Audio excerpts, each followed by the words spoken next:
Vous présenter ce pourquoi on est là.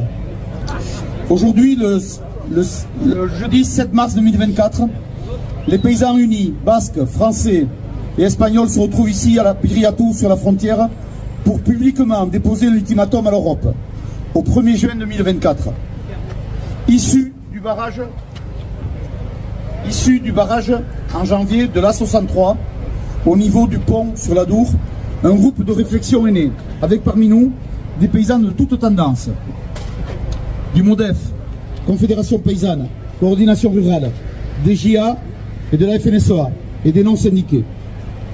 Ce groupe, après avoir reçu et remis un travail sur le financement des moyens de production et sur le revenu agricole, a échangé avec nos voisins basques et espagnols.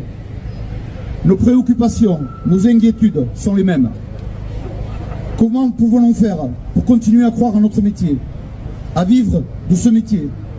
Comment pérenniser nos exploitations familiales et comment encore installer des jeunes agriculteurs? Dans l'acte de production, pour les paysans, la première nécessité est l'énergie dans toutes ses formes. Le premier argent gagné est celui qui n'est pas dépensé.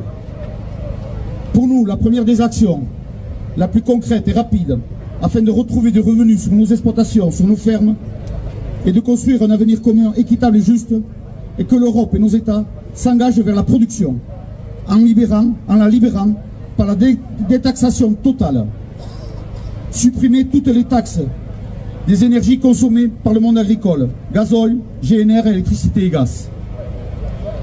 Nous sommes un secteur de première nécessité, dont les énergies doivent nous être vendues au prix plat, au même titre que la pêche ou le carburant de l'aviation. Les importations massives en provenance des pays hors Europe, pour des raisons de traités de libre-échange signés sans prendre compte des producteurs, ça suffit. Ces importations sont faites pour contrôler l'inflation des produits alimentaires de première nécessité pour le consommateur européen. Mais en contrepartie, elles détruisent nos filières, notre système agricole. Nous proposons et ordonnons à l'Europe de jouer la carte de la production européenne. L'Europe doit aussi s'engager vraiment avec nous vers l'avenir, avec un plan ambitieux à l'horizon 2040. Les agriculteurs, nous sommes le ciment de l'Europe, depuis le traité de Rome, qui disait relancer la production alimentaire tout en assurant des revenus satisfaisants aux agriculteurs, garantir la paix européenne. Nous sommes fiers d'avoir rempli notre part du contrat et relevé ensemble ce grand défi, la paix entre tous les Européens. L'Europe nous doit cette reconnaissance. Alors elle devra s'engager à nouveau avec nous vers 2040. Nous attendons une position ambitieuse, constructive, techniquement innovante vers les exploitations familiales pour les jeunes, pour les nouvelles générations. Ce plan, c'est de l'emploi, de la croissance, de la création de richesses ici en Europe. Un revenu décent et une agriculture de production. Dans le dossier travaillé et déposé sur le financement des moyens de production et la production d'énergie renouvelable sont des thèmes qui ont été abordés.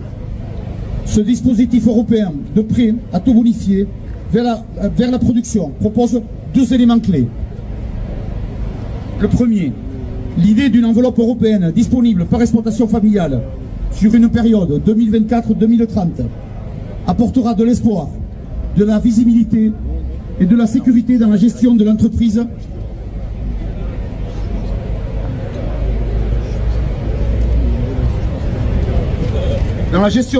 agricole à long terme. De l'équité aussi. Obligation à l'administration de la proposer à toutes les exploitations familiales européennes, dans leur ensemble. Et surtout sans oublier personne. Le deuxième volet, c'est la garantie de ces prêts. Innovons peut-être dans un système de garantie collective, géré et mis en place par l'Europe, avec pour but de ne plus laisser seul le chef d'exploitation face à l'endettement. C'est cela pour nous prévenir et répondre au taux élevé de suicide du monde agricole. L'Europe alors doit protéger ses paysans, garantir avec un nouvel outil fort et symbolique les prêts d'investissement des paysans. Le poids historique et psychologique d'une ferme qui a traversé des générations, des décennies, parfois des siècles, Le poids d'une famille à faire vivre sans revenus, d'enfants à élever sans ressources, malgré des journées de travail interminables, du banquier qui t'appelle tous les matins sans avoir plus de solution que la veille. Alors maintenant au travail, avant le 1er juin, nous voulons des actes, nous croyons encore à l'Europe, à nos pays, ensemble nous pouvons.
C'est espagnol.